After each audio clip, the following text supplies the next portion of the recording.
하나님 말씀 함께 봉독하시겠습니다. 아모스서 5장 4절에서 8절입니다. 시작. 여호와께서 이스라엘 족속에게 이와 같이 말씀하시기를 너희는 나를 찾으라. 그리하면 살리라. 베델을 찾지 말며 길갈로 들어가지 말며 부엘세바로도 나아가지 말라. 길갈은 반드시 사로잡히겠고 베델은 비참하게 될 것임이니라 하셨나니 너희는 여호와를 찾으라. 그리하면 살리라. 그렇지 않으면 그가 불같이 요셉의 집에 임하여 멸하시리니 베델에서 그 불들을 끌 자가 없으리라. 정의를 쓴 쑥으로 바꾸며 공의를 땅에 던지는 자들아, 묘성과 삼성을 만드시며 사망의 그늘을 아침으로 바꾸시고 낮을 어두운 밤으로 바꾸시며 바닷물을 불러 지면에 쏟으시는 이를 찾으라. 그의 이름은 여호와시니라. 아멘. 지나간 20년 동안 하버드 대학에서 가장 인기 있었던 강의 제목은 정의란 무엇인가? 이 저스티스, 정의로인이라는 과목이었습니다. 우리나라에도 번역되었어요. 마이클 샌델 교수의 정의란 무엇인가? 근데 우리나라에서는 100만 부 이상 팔리는 베스트셀러였는데 미국은 10만 부 정도 팔렸어요. 우리나라가 그만큼 정의에 관심 많다는 뜻이죠. 또한 또 우리 사회가 정의롭지 못한다는 반증일 수도 있습니다. 이 정의란 무엇인가에 보면 이런 이야기 있습니다. 어느 기관사가 기관차를 운전해 가는데 브레이크 제동장치가 고장났어요. 그냥 똑바로 가면 작업하는 인부들이 4명이 죽게 됩니다. 기관차의 방향을 오른편으로 틀어갖고 다른 곳으로 돌리면 1명이 희생당합니다. 그럼 어떻게 할 것이냐? 대부분은 아마 1명이 희생당하는 쪽으로 가겠죠. 정의란 무엇이냐? 말처럼 쉽지 않습니다. 왜 고장났는가는 근원부터 또 거슬러 올라가기 때문에. 소크라테스가 위대한 철학자가 될 수 있었던 비밀은 그가 사람들의 생각을 이끌어내는 적절한 질문을 했기 때문이다. 그래서 그 소크라테스의 대화법을 삼파술이라고 합니다. 여러분, 삼파는 아기를 만드는 사람이 아니에요. 삼파는 만들어진 아기를 생명을 안전하게 나올 수 있도록 돕는 그 역할이 삼파술이에요. 조산원에 사는 게. 그러면 사람 속에 있는 생각을 잘 이끌어낼 수 있는 것. 그래서 대표적으로 그 소크라테스의 대화법 중에 대표적으로 트라시마코스라는 제자하고 대화한 내용이 나옵니다. 그 대표적인 대화술로 나오는데 거기에 소크라테스가 이 자기 제자인 트라시마코스한테 물었어요. 정의란 무엇인가? 그게 제자가 대답했어요. 정의는 강자의 이익을 정의라고 말합니다. 두 번째 질문입니다. 강자는 사람이라고 생각하느냐? 강자도 사람입니다. 그러면 사람은 실수와 허물이 있는데 그럼 강자도 실수할 수 있겠네. 다시 질문합니다. 그랬더니 예, 실수할 수 있습니다. 그러면은 정의가 강자의 이익이라고 했는데 강자가 행동하는 모든 것이 옳다고 볼 수 있겠느냐? 이렇게 물어보는 거예요. 제가 연세대 대학원에서 코칭을 한 2학기 공부하면서 코칭에서 가장 중요한 게 질문입니다. 상담에서 가장 중요한 건 경청이에요. 잘 들어주는 거. 내담자의 얘기를 잘 들어주는 게 상담에서 중요하고 코칭에서는 적절한 질문이 중요합니다. 여러분한테 물어보겠습니다. 정의란 무엇입니까? 대답 안 할 줄 알았어요. 아모스서의 가장 중심되는 기절이 아모스서 5장 24절입니다. 여러분 많이 들어보셨어요. 같이 읽습니다. 오직 정의를 물같이 공의를 마르지 않는 강같이 흐르게 할지어다. 이 아모스서 5장 24절은 아모스의 가장 중심되는 성경 기절이고 미국의 흑인 인권 운동가였던 마틴 루터 킹 목사 기념비에 이 대리석에 이게 원형 대리석에 적혀 있어요. 오직 정의를 물같이 하고 공의를 마르지 않는 강같이 흐르게 할지라. 구약성을 읽어보면 하나님의 속성 가운데 2가지 대조적인 것이 나옵니다. 하나는 사랑이고 하나는 정의, 공의예요. 이 사랑을 표현하는 히브리어는 헤세드입니다. 헤세드의 뜻은 부모가 자식을 불쌍히 여기고 안타깝게 여기는 인자한 사랑을 헤세드. 또한 이 정의, 공의라는 것은 제데카라는 단어를 썼어요. 히브리 말로. 근데 이게 참 모순되잖아요. 사랑과 정의, 모순되는 개념입니다. 여러분, 한문자 모순이라는 단어가 왜 생겼습니까? 옛날 중국의 초나라에 무기를 파는 사람이 있었어요. 장거리에 사람들이 많이 모이면 이렇게 방패를 들고 선전합니다. 이 방패는 어떤 창과 칼도 막을 수 있습니다. 아주 자랑스럽게 선전했어요. 그리고 조금 있다가 또 창을 들어갔고 이 창이 뚫지 못할 방패가 없습니다. 그렇게 말했어요. 그랬더니 지나가는 행인이 무심코 듣고, 그럼 보시오, 이 무기를 파는 상인 보시오, 그러면 이 창으로 저 방패를 찌르면 어떻게 됩니까? 어떻게 돼요? 할 말을 못했다는 거예요. 그래서 거기서 파생되는 고사성어가 뭐라고요? 모순. 모순은 창과 방패를 말하는 거예요. 한 문자로 모순. 그러면 하나님의 두 가지 속성 헤세드와 ጼ데카는 모순되느냐? 그렇지 않다는 거예요. 옛날에 어떤 어진 왕이 있었는데 나라가 너무나 어지럽고 강력범이 행행해갖고 이 나라를 어떻게 하면 엄격하게 다스리기 위해서 신년 벽두에 영을 내렸어요. 그게 뭐냐면은 앞으로 강력한 범죄를 일으키는 사람은 무조건 눈을 뽑겠다! 영을 내렸어요. 그래서 뭐 살인, 간음, 강도 뭐 이런 아주 강력 범죄를 뽑으려고 했는 첫 케이스에 왕자가 걸려들었어요. 하나밖에 없는 왕자. 자, 이제 부왕이 아주 난처하기가 그지없어요. 자기가 말을 내고 영을 내렸는데 없는 걸로 하려니까 왕의 권위랑 공신력이 무너지죠. 그러면 자기 왕자가 실수를 해갖고 사람을 죽였는데 이거를 또 법대로 하면 두 눈을 뽑아야 돼요. 어떻게 할까? 신하들도 눈치만 보고 고민하고 있을 때 왕이 신하들 보는 앞에서 왕자를 끌어오라 그랬어요. 그래서 법대로 칼을 가지고 와서 눈을 뽑으라고. 왼쪽 눈을 뽑으라고. 나머지 오른쪽 눈은 내 눈을 뽑으라고. 그 나라는 그 뒤로부터 범죄가 줄어들고 아주 살기 좋은 평화로운 나라가 되었다는 거예요. 하나님의 사랑이, 십자가의 사랑이 바로 그런 거예요. 모든 인간은 죄를 저질렀기 때문에 심판받고 죽어야 되고 멸망받아야 되는데, 그런데 하나밖에 없는 독생자가 예수님이 대신 십자가에 못 박혀 피 흘리고 죽음으로 우리 죄를 용서했기 때문에 십자가는 사랑과 공의가 만나는 장소고 모순되지 않는다는 거예요. 바울은 고린도서의 십자가를 이렇게 증거했어요. 예수님은 십자가는 하나님의 지혜와 능력이다. 거기에는 모순됨이 없고 조화로움이 있다. 우리가 예배를 드릴 때 가장 이제 많이 하는 게 은혜 받았습니다. 또 나는 오늘 예배에 딴 생각을 하느라고 은혜를 못 받았습니다. 그렇게 표현합니다. 은혜가 뭐냐?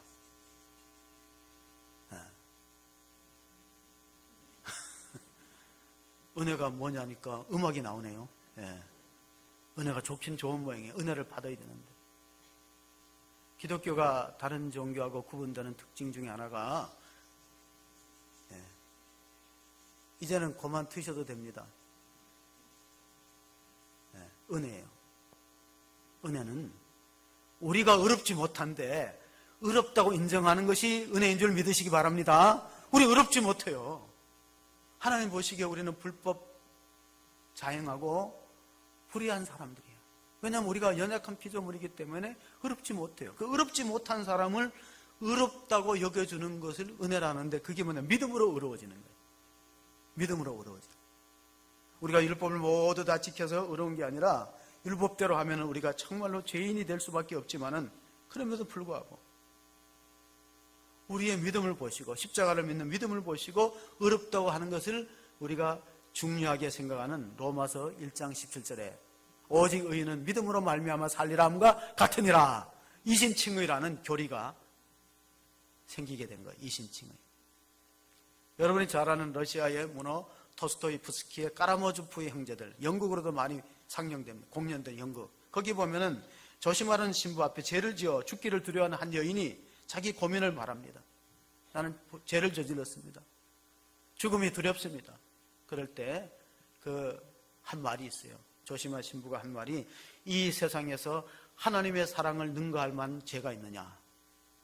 이 세상에서 하나님의 사랑을 능가할 만한 죄가 있느냐? 어떤 죄도 정말로 주님 앞에 나와서 매달리고 회개하면 하나님이 용서해 주기 때문에 오늘 아모스 선지자가 외쳤던 말씀은 하나님을 찾는 것밖에, 하나님을 만나는 것밖에 방법이 없다. 아모스서 5장 4절, 오늘 본문이 시작되는 말씀을 함께 보시겠습니다. 여호와께서 이스라엘 족속에게 이와 같이 말씀하시기를 너희는 나를 찾으라, 그리하면 살리라.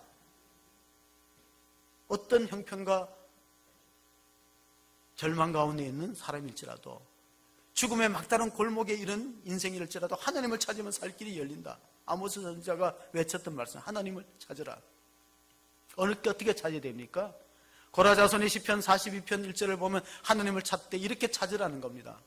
하나님이여 사슴이 시냇물을 찾기에 갈급한 같이 내 영혼이 주를 찾기에 갈급하나이다. 어느 정도로 찾아야 되냐면은 이 가을철이 팔레스타인 지역의 사슴들이 짝짓기 하는 철입니다. 중동 팔레스타인의 사막지대에 사슴들이 뛰놀다가 짝을 맞는, 물을 못 마시게 되면 입에 거품을 풀고 이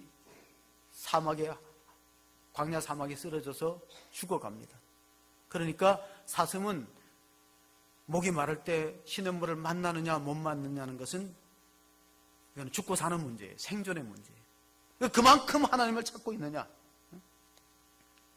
하나님이여 사슴이 시냇물을 찾기에 내 영혼이 주를 찾기에 갈급하나이다. 그런 마음으로 예배 현장에 오는가? 우리 스스로를 돌아볼 필요가 있습니다. 그러니까 우리가 하나님을 만나지 못하는 이유 중에 하나가 간절함이 없는 거예요. 생명을 걸고 찾아보셨습니까? 적당히 찾아갖고 못 만나는 문제는 내한테 있는 거예요. 간절히 찾고 찾았는데 안 만나 주셨다면 하나님 편에 문제가 있겠죠. 근데 그런 경우는 별로 없어요. 오늘 아모스 선지자가 선지자로 부름받은 말씀을 한번 읽어보시겠습니다. 아모스 시작되는 1장 1절. 유다 왕 우시아의 시대 곧 이스라엘 왕 요아스의 아들 여로보암의 시대 지진전 2년에 드고아의 목자 중 아모스가 이스라엘에 대하여 이상으로 받은 말씀이라. 아모스는 집안이 좋은 귀족이나 왕족 제사장 출신이 아니고 이 드고아에서 베들레헴에서 남동쪽으로 얼마 떨어진 드고아는 작은 마을에서 양치는 사람이고 뽕나무 재배하는 사람인데 하나님이 선지자로 부르셨다는 거예요. 하나님 꼭 신분이 있는 사람만, 많이 배운 사람만 부르시지 않고 하나님 필요한 사람을 불러서 쓰십니다. 그런데 하나님이 이 아모스를 어디서 예언하라 그랬냐면 그는 유다 지방에서 태어나고 자랐는데 유다와 적대 관계에 있는 저 이스라엘 여로보암 왕 2세 통치하는 거기 가서 예언 활동을 하라고 했습니다. 우리나라로 말하면은 남한 사람이다 북한 가서 교회를 개척하라는 명령과 똑같아요. 너는 북한에 들어가서 교회를 세우라 이런 것과 똑같은 거예요. 이 남쪽 유다 사람인 이 아모스를 하나님이 이스라엘 북이스라엘 가서 예언 활동을 했는데 거기서 많은 핍박을 받았겠죠. 아모스서 7장 12절 13절을 보시면은 한번 고개를 들고 화면을 봐주시기 바랍니다. 아마사가 또 아모스에게 이르되 선견자여 너는 유다 땅으로 도망하여 가서 거기에서나 떡을 먹으며 거기에서나 예언을 하고 다시는 베델에서 예언하지 말라. 이는 왕의 성소요 나라의 궁궐입니다. 너가 왜 너의 나라에서 예언 활동을 하지 왜 우리나라에 와갖고 쓸데없는 소리를 하느냐. 아마사는 거짓 예언자입니다. 베델의 제사장이었어요. 내 영역을 침범한다고 보았던 것입니다. 자, 아모스라는 이름이 뭐냐? 여러분, 아모스는 무거운 짐을 지고 가는 사람이란 뜻이에요. 아모스라는 이름 자체가. 자, 한번 잘 기억해 보세요. 아모스는 하나님 말씀을 전해야 되는 무거운 짐을, 그 부담을 안고 살아가는 사람이었다. 그래서 예언자라고 할 때 우리는 되게 머리에 떠오르는 것이 예언자, 장래일을 맞추고 점치는 사람, 프랑스의 로스트라다무스처럼 뭐 역사의 종말을 예고하는 그런 사람으로 생각하는데 아니라는 거예요. 예언자들은 하나님이 부르셔서 역사의 현장 속에서 하나님의 뜻을 전달하라고 부른 사람들이, 하나님의 말씀을 전하라고 대신 세운 사람들, 그런 사람들을 예언자라 하기 때문에 이 미리 야자를 한문으로 쓰지 않고 맡길 야자, 그러면 일기예보의 이 야자가 아니에요. 한문자로 예언자라. 그러면 저축한다 할 때 그 예자예요. 예금할 때 예금 통장 예자예요. 그 뭐냐면 말씀을 맡았다는, 하나님의 말씀을 맡아서 그를 가감없이 전해야 되기 때문에 이 사명이 너무나 위중하기 때문에 선지자들, 특별히 예언자들에게는 소명체험이라는 게 있어요. 자, 모세가 하나님의 일꾼으로 부름받을 때 호렙산 떨기나무 불꽃 가운데 하나님 만납니다. 그 소명체험이야. 모세야 모세야 내가 선 곳은 거룩한 곳이니 내 발에서 신을 벗으라. 너는 내가 가라는 곳으로 가서 바로한테 가서 이스라엘 민족을 해방시켜라. 부담스러운 그런 명령이 아닙니까? 그런데 그 부담스러운 명령을 할 수 있었던 것은 뭐냐면 소명 체험이 강렬하기 때문에 거절할 수 없는 거예요.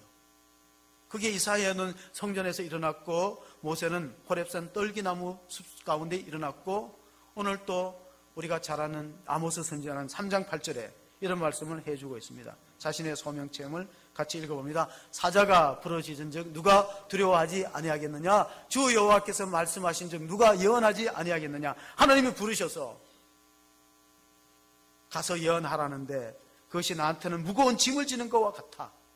그러나 거절할 수 없는 것은 그 소명 체험이 아모스에게 분명하기 때문에 주의 종이 되려면 부르심의 체험이 있어야 돼요. 신학교에서도 그 사람이 주의 종으로 쓰임받기 위해서는 성경을 얼마나 아느냐, 영어를 얼마나 잘하느냐, 일반 상식이 얼마 있느냐, 이게 아니에요. 하나님의 부르심이 확실한가, 그가 어떤 과거의 삶을 살았든지 간에.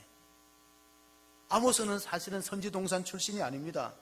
뽕나무 재배하고 양치는 사람이었지만 가서 하나님의 말씀을 전하라.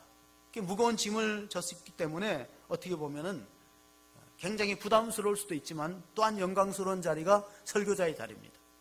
찰스 스펄전은 영국이 낳은 위대한 설교자인데 그는 이렇게 말했어요. 자신은 설교의 강단이 왕의 제왕의 자리보다 더 영광스럽다. 하나님이 생명의 말씀을 전하라고 나에게 주었으니 이 무거운 짐이지만은 기쁘게 감당해서 수행하겠다. 그런 자신의 생각을 말한 적이 있습니다. 자, 이제 아모스가 이스라엘, 북쪽 이스라엘 여로보암 2세 때 그 어떤 시대보다 전성기를 누리고 땅도 많이 넓혔고 정치적으로도 아주 힘이 막강했고 경제적으로 부흥됐던 그 시대에 가서 그 멸망을 선언할 때 얼마나 많은 핍박이 있었겠습니까? 여러분, 구약 성경 가운데 여로보암 2세 때가 북이스라엘의 가장 전성기다. 자유와 번영을 누리는데 거기 땅에 가서 하나님의 말씀을 전하라는 거예요. 그러면은 사람들이 뭐 미친 자가 왔나 하고 비웃고 귀담아 듣지 않습니다. 계속해서 우리가 5장 5절을 읽어보시면은 아모스 선지자의 예언은 베델을 찾지 말며 길갈로 들어가지 말며 부엘사바로도 나아가지 말라. 길갈은 반드시 사로잡히겠고 베델은 비참하게 될 것임이라 하셨나니. 자, 베델은 어떤 곳입니까? 북이스라엘의 우상의 본거지고 그 사람들이 신을 예배했던 장소예요. 창세기에 보면은 야곱이 피난 가다가 아버지가 죽고 형제와 에서와 관계가 틀어져 갖고 도망가다가 돌베개를 베고 잤던 곳, 거기서 하나님 만났어요. 하늘로부터 사닥다리를 통해서 하나님 음성을 듣고 나는 아브라함의 하나님, 이삭의 하나님, 너 야곱의 하나님이다. 그 하나님 만났던 체험 장소가 베델입니다. 길갈은 어떤 곳입니까? 이스라엘 백성들이 요단을 건너서 가나안 땅에 들어가 첫 입구가 길갈인데 거기에 12돌을 취하여서 요단강에서 길갈에다 기념비를 세웠어요. 브엘세바는 믿음의 조상 아브라함과 그 족장들이 하나님께 단을 쌓았던 곳입니다. 그런데 거기 들어간다고 사는 게 아니라는 거예요. 왜냐하면 거기는 이제 종교적인 생명력을 잃어버렸고 형식적인 제사를 드리기 때문에 하나님을 찾아야지. 그 전통과 어떤 전통을 찾고 또 어떤 형식적인 그러한 성전을 찾아서 거기서 구원이 이루어지지 않는다. 우리가 호세아 선지자를 사랑의 예언자라고 부른다면 아모스는 정의의 선지자입니다. 아모스가 그 당시 이스라엘 사람들의 신앙생활의 형태를 보니까 예배도 드리고 예물도 드리지만은 마음 중심에서 하나님 떠나 있다는 알았어요. 그러니까 이사야 선지자가 얘기했던 것처럼 성전 마당만 밟을 뿐이지 종교가 의식화되고 또 형식화되어 있기 때문에 그 성전의 베델이라든가 길갈이라든가 부엘세바가 과거에는 정말 하나님을 생생히 만났던 체험의 장소였다면 지금은 어떻게 보면 우상 숭배의 본거지다. 우상의 숭배의 본거지이기 때문에 거기 간다고 사는 것이 아니다. 그러면 살 수 있는 방법이 뭐냐? 그건 바로 하나님을 직접적으로 찾는 것입니다. 5장 6절을 보시면은 너희는 여호와를 찾으라. 그리하면 살리라. 그렇지 않으면 그가 불같이 요셉의 집에 임하여 벌하시리라. 베델에서 그 불들을 끌 자가 없으리라. 하나님의 심판은 때로는 자연재해로 나타나기 때문에 아모스서 1장 1절에 지진전 인연이다. 지진이나 또 병충해로 인해서 곡식의 소출이 줄어들고 그런 경우도 생길 수 있습니다만은 대부분의 경우에는 우리가 영적인 문제, 하나님과의 관계에 있어서 잘못된 것이 경제를 더 어렵게 합니다. 그래서 이런 말이 있어요. 그 세계적인 경제학자 미국의 하버드 대학교 로버트 베러가 한 말이에요. 로버트 베러 교수가 한 말인데, 지옥의 실제를 믿는 나라의 경제 성장률이 높다고 했어요. 아니, 지옥의 실제를 믿는 사람이 많은 나라가 경제 성장률이 높다. 이 사람은 경제학 교수가 뭐 신학적인 얘기를 하나 하고 의아해할 수 있습니다. 그런데 이 교수가, 로버트 베러 교수가 통계를 내봤어요. 59개국을 뽑아갖고 국민들의 교회 출석하는 율, 그 다음에 천국과 지옥을 얼마나 믿느냐, 하나님에 대하여서 얼만큼 몇 %나 신앙이 있느냐, 이런 걸 다 조사를 해봤더니 놀라운 결과가 나왔어요. 하나님이 살아계신다는 믿고 천국과 지옥을 믿고, 그리고 출석하는, 그 교회에 출석하는 율을 보니까 이게 경제 성장률하고 굉장히 관계가 있다는 통계가 나왔습니다. 왜냐하면 하나님이 살아계신 걸 믿고 종교적인 신앙이 강한 나라일수록 이 경제 성장이 촉진되는 이유 중에 하나가 정직성입니다. 하나님 두려워하는 정직성, 근면함, 생산성, 이런 것들 때문에 경제가 서서히 성장하는 데 비해서 형식적으로 신앙생활하고 하나님에 대한 두려움이 없고 천국과 지옥을 믿지 않으면 부패지수가 올라갑니다.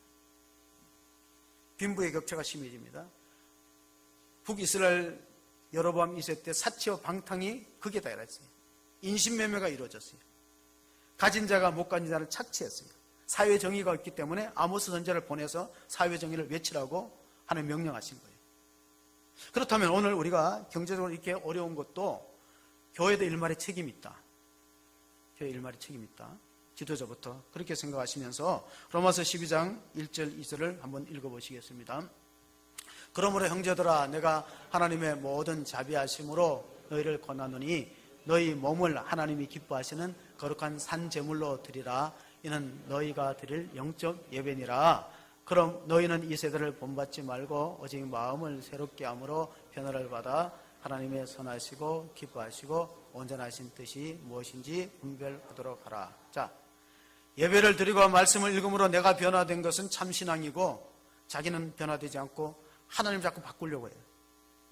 교회를 자꾸 바꾸려고 하고 남을 바꾸려고 해요. 우상숭배입니다. 변형된 우상숭배입니다. 자기는 안 움직입니다. 자기는 달라지지 않아요. 3년 전의 신앙의 모습이나 지금은 전혀 발전이 없어요. 기도하지 않습니다. 성경 읽지 않습니다. 전도하지 않습니다. 몸을 드리지 않습니다. 자기 몸을 거룩한 산제물로 드리지 않아요.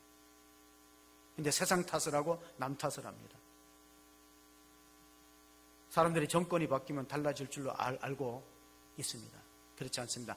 인간은 본질적인 죄인이기 때문에 사람이 바뀌지 않고 제도만 바꾸면은, 제도만 바꾸고 개혁한다고 엄밀하게 달라지는 것은 별로 없습니다. 톨스토이가 한 말입니다. 톨스토이가 한 말이, 사람들은 다 변화를 이야기합니다. 변화를 외칩니다. 개혁을 이야기합니다. 정작 자기는 조금 더 바뀌려고 하지 않습니다. 요지부동입니다. 그래서 결과적으로 별로 달라지지 않는 것이 예배와 삶의 불일치하고 신령과 진정으로 예배하는 모습이 보이지 않고 하나님을 조종하려고 하는, 자기가 하나님께 순종하는 신앙이 아니고 하나님을 자기의 조종으로 생각해서 우상숭배의 형태가 뭐냐면 회개가 없어요. 우상숭배하는 신앙은 자기 소원과 목적을 이루면 끝나. 사회적인 책임이나 역사의식이 없는 게 우상종교예요. 기독교는 달라요. 그러면 변화를 받으라는 거예요. 회개하라고 외치는 겁니다.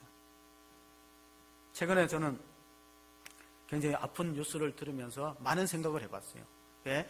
14살 먹은 아이가 동급생 하나를 집단으로 괴롭히고 그 아이가 옥상에서 아파트에 떨어져 인천에서 죽었는데, 처음에 얘기로는 우리가 때리니까 피해서 떨어졌다 그러는데 최근의 얘기는 때려서 죽고 자살로 위장했다. 아이들이 어떻게 이렇게 악해졌을까? 던졌을 거 아니에요, 죽은 아이를. 그리고 이렇게 말했어요. 얘가 평소에 죽고 싶다는 말을 여러 차례 했다. 말을 맞췄어요. 왜 아이들이 이렇게 이렇게 됐을까? 우리 기성세대는 책임이 없는가? 아이들이 왜 이렇게 됐을까? 아이들의 인생이 왜 이렇게 황폐하게 됐을까? 이제 충격받았어요. 그 사건 때문에. 나름대로 굉장히 많은 생각을 해봤어요. 처음에는 이런 생각을 했어요.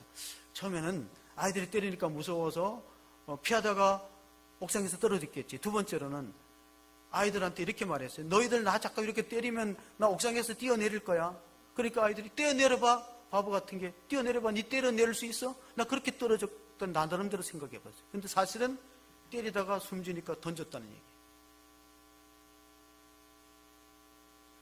라인홀드 리버 교수가, 유니온 신학교 교수가 쓴 유명한 책이 있어요. 모랄맨 앤드 임모럴 소사이어티.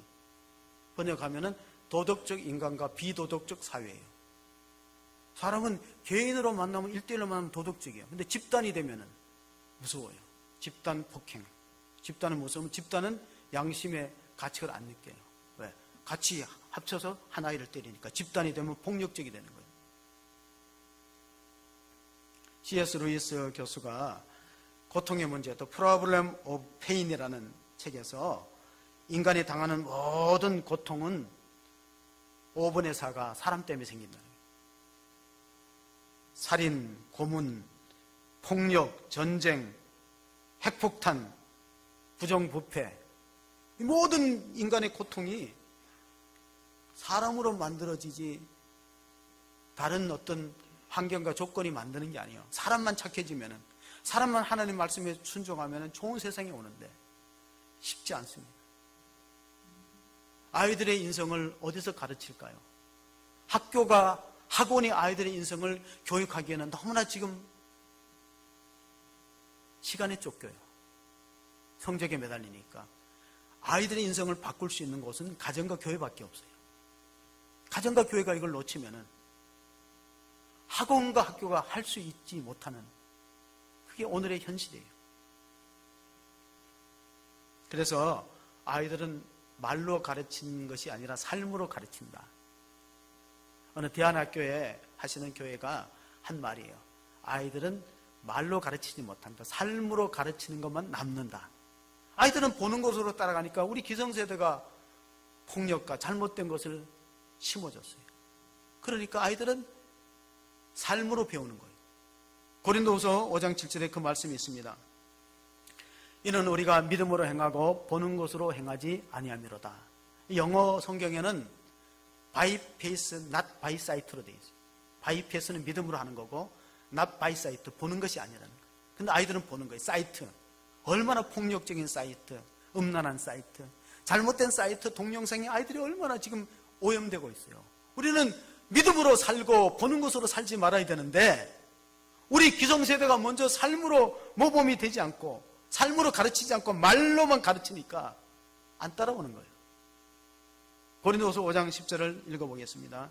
같이 읽습니다. 시작. 이는 우리가 다 반드시 그리스도의 심판대 앞에 나타나게 되어 각각 선악간에 그 몸으로 행한 것을 따라 받으려 함이로다. 신앙생활을 한다는 건 뭐냐면은 항상 심판을 의식하셔야 돼요. 내가 그리스도 앞에 내 영혼이 벌거벗어서 심판받아서 우리의 신앙의 모든 생활이 최종적으로 상과 벌을 받을 그날을 생각하면서 오늘을 사는 거예요. 마틴 루터 종교개혁자가 나의 달력에는 2날밖에 없다. 오늘과 그날. 오늘은 하나님이 주신 선물로 주신 오늘이라는 날하고 그날, 심판의 날. 그날밖에 없다. 그 두 가지를 우리가 생각하며 살아야 되는데 우리가 그러지 못할 때가 너무나 많이 있습니다. 자,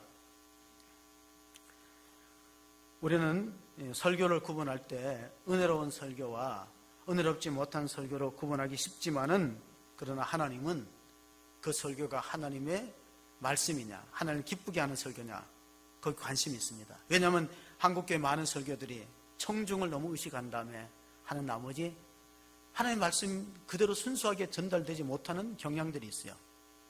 그렇게 하면 사람들이 싫어한다는 거예요. 천국과 지옥에 대해서 얘기하고.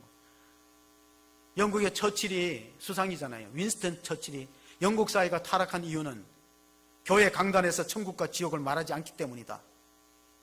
왜냐하면 그런 설교를 싫어하거든요. 죄를 해결하라 그런 거 다 싫어해요. 오늘날 설교가 많지만 설교의 홍수 속에 진정으로 마실 만한 생명수가 고갈되는 이유가 바로 거기 있습니다. 아모스서 8장 11절 한번 같이 보시겠습니다. 같이 읽습니다. 주 여호와의 말씀이니라. 보라, 날이 이를지니라. 내가 기근을 땅에 보내리니 양식이 없어 주림이 아니며 물이 없어 가람이 아니요 여호와의 말씀을 듣지 못한 기갈이라. 그때 당시에 예언자들이 넘쳤는데 왜 말씀을 못 들었어요?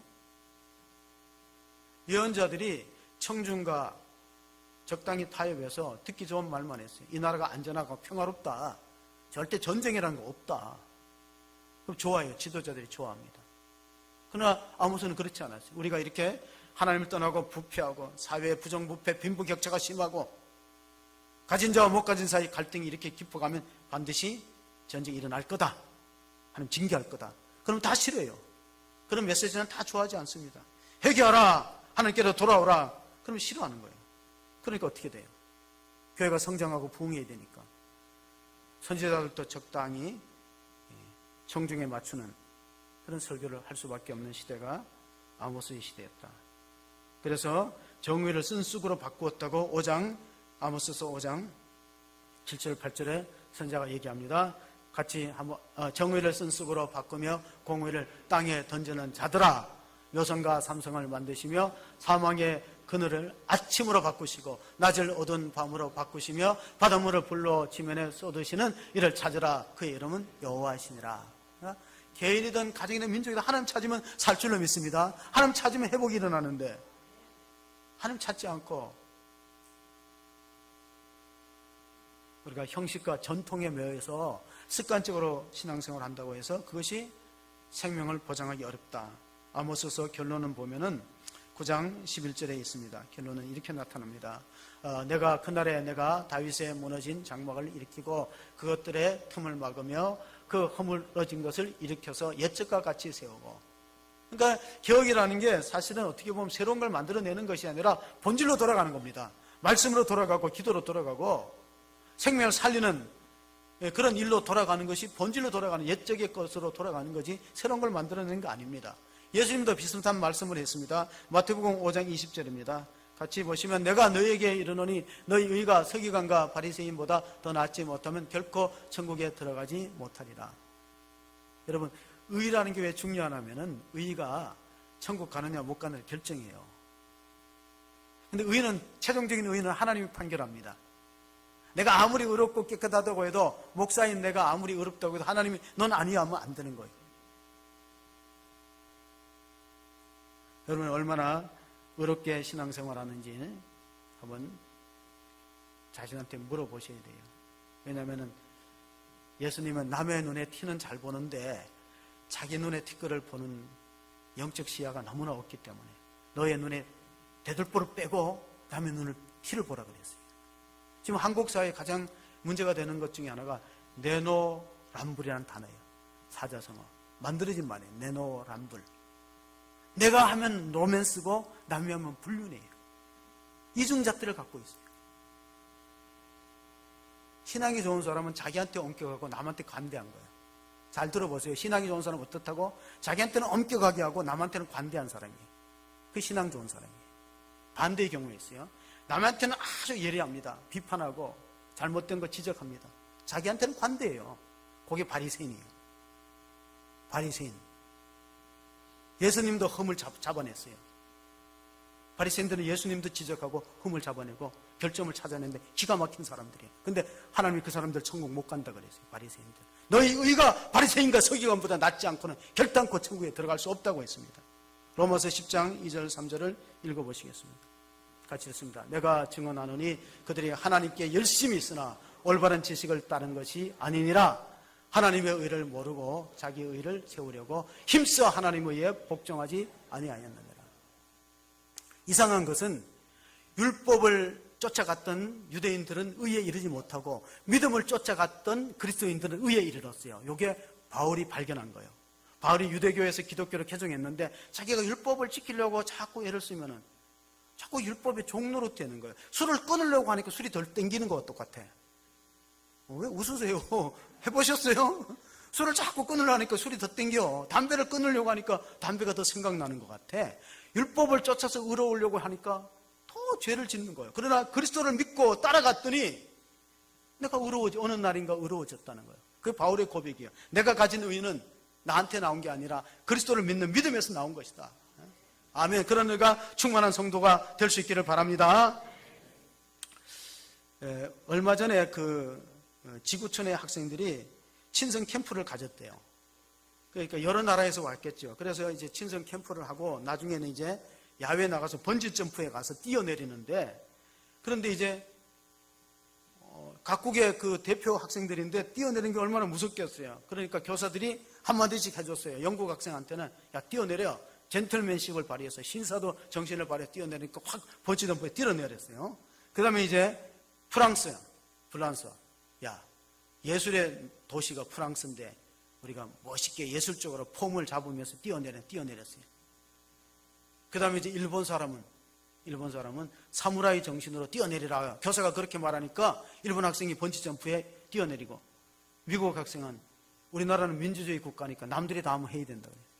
한국 학생이 맨 마지막에 5번째로 뛰는데 떨고 있으니까 선생님 한마디 하니까 용감하게 뛰어내렸어요. 내신에 반영한다. 그러니까 내신이 중요한 거예요. 내신이 우리나라에서 가장 센 종교가 기독교가 아니고 천주교가 아니고 대학교래요. 우리나라에는 부모가 없고 학부모만 있대. 아이들 성적에 다 그만큼 관심이 있다는 거예요. 그런데 과연 우리가 이 자녀들이 앞으로 어떻게 살아갈 것이냐 관심을 가질 필요가 있어요. 라틴어 속담 가운데 이런 말이 있어요. 책을 한 권밖에 안 읽은 사람을 조심하라. 책 한 권 읽은 사람 왜 조심해야 될까요? 우기는데 선수거든. 그 한 권밖에 안 읽은 사람은 엄청 우겨요. 그 여러 권 읽은 사람은요 잘 안 우겨요. 많이 읽은 사람은 잘 안 우깁니다. 찰스 스펄전이 1년에 한 번씩 요한복음 3장 16절로 설교를 했대요. 그러니까 오래 다닌 사람은 또 그 설교하고 식상하기 쉬워요. 혹시 여러분 가운데 설교 딱 제목 듣고 본문 들으면 아이고 오늘 무슨 설교라고 미리 파악할 수 있는 분들이 계세요. 그럼 왜 그런 설교를 하냐면은 나는 이미 구원받고 구원의 확신이 있고 믿음이 정립됐지만 새 가족을 생각해 보세요. 오늘 교회 처음 나와서 정말 하나님의 말씀을 듣고 구원의 감격을 갖기 위해서 그 말씀을 매년 했다니까 아마 그 교회 목사님이 오랫동안 심우했기 때문에 30년 다닌 교인은 아마 30번 비슷한 설교를 들었을 거예요. 우리는 비슷한 밥을 매일 먹지만은 몸이 건강한 사람은 맛있게 먹습니다. 몸이 약한 사람은 가려서 먹어요. 하나님의 말씀도 그래요. 하나님의 말씀을 골고루 듣는 사람은 영적으로 건강한 사람이고 편식하는 사람, 내한테 듣기 좋은 말만 듣고 그런 사람은 영적으로 편식한다고 볼 수밖에 없는데, 여러분 어떤 마음으로 말씀을 듣고 계십니까? 종교개혁 당시에는 성경을 돌려준 사건이었기 때문에 이런 생각을 가졌어요. 성경만 읽으면 되지. 왜 설교가 필요할까? 간혹가다 그런 사람이 있을 수 있어요. 성경만 읽으면 되지. 성경 66권이 가장 정확무한 하나님의 말씀인데 왜 설교가 필요할까? 왜 하나님이 설교자를 세울까? 왜 설교자는 오늘 장로님이 말씀하시고 기도하신 것처럼 연약한 존재다. 허물이 있다. 완전하지 못하다. 그래서 성령의 두루마기를 입혀달라고 기도하셨듯이 왜 하나님이 그 설교자를 통해서 간접적으로 말씀하실까? 거기에 대해서는 우리가 에베소서 4장 11절을 한번 같이 보시겠습니다. 같이 읽습니다.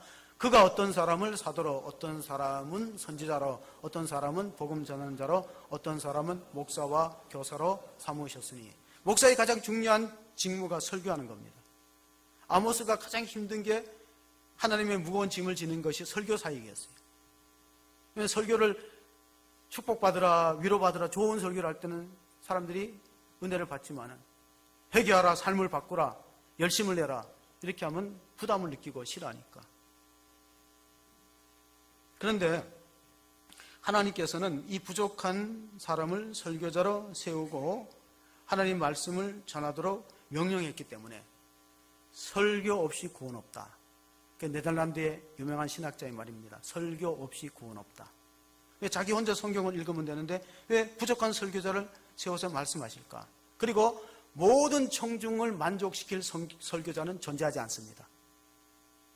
그저 그 교인의 절반 이상이 은혜 받으면 훌륭한 거지 모두를 만족하는 설교는 있을 수 없어요.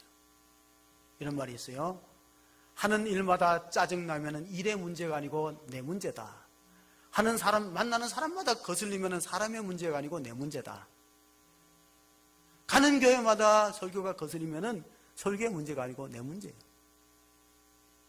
자꾸 만나는 사람마다 나한테는 잘 힘들어. 그러면 나를 돌아봐야 돼요. 일하는 것마다 짜증나면 일 문제가 아니고 내 문제예요. 이게 개혁의 출발이다. 의로움은 어디서부터 시작되는가? 소돔과 고모라 성이 왜 망했을까? 사회가 부패하고 타락하고 성도덕이 무너져서 망했다. 사회학자들은 그렇게 말할 수 있지만 성경은 그렇게 말하지 않습니다. 소돔과 고모라가 동성애가 극도로 성행했기 때문에 영어 단어 소도마이트라는 단어를 치면은 해석이 동성애자라고 나옵니다. 그런데 성경은 의인 10사람이 없어서 망했다 그랬어요. 의인 10사람. 교회가 되고 안 되고는 그 교회 안에 의인이 몇 사람 있는가? 거기서 결정된다는 겁니다. 끝으로 우리가 마태복음 6장 33절 읽어보겠습니다. 그런즉 너희는 먼저 그의 나라와 그의 의를 구하라. 그리하면 이 모든 것을 너희에게 더하시리라 하면. 우리는 의롭게 살면 손해볼 줄로 알아요. 망하는 줄로 아는데 하나님 반대로 말씀하십니다. 너가 하나님의 통치, 하나님의 나라를 받아들이고 하나님 앞에 순종하고 말씀에 순종하고 그 나라를 추구하면 내가 더하는 축복을 주겠다. 그런 하나님의 놀라운 은혜와 축복이 우리 모든 성도들에게 임하기를 주의 이름으로 축원합니다. 아멘. 하나님 아버지, 목마른 사슴이 시냇물을 찾기에 갈급한 같이 내 영혼이 주를 찾기에 갈급하나이다. 오늘 아모스 선지자를 통해서 이스라엘 민족에게 말씀하였습니다. 너희는 나를 찾으라. 그리하면 살리라. 형식적으로 교회를 찾지 말고 습관적으로 예배를 드리지 말고 진정으로 하나님을 만날 마음의 준비를 갖고 말씀이 하나님이 주의 종을 통해서 내게 주시는 생명의 말씀이라 듣고 우리가 변화되고 새로워지는 은혜를 허락하여 주시옵소서. 그리하면 너희가 하나님을 찾으면 살리라.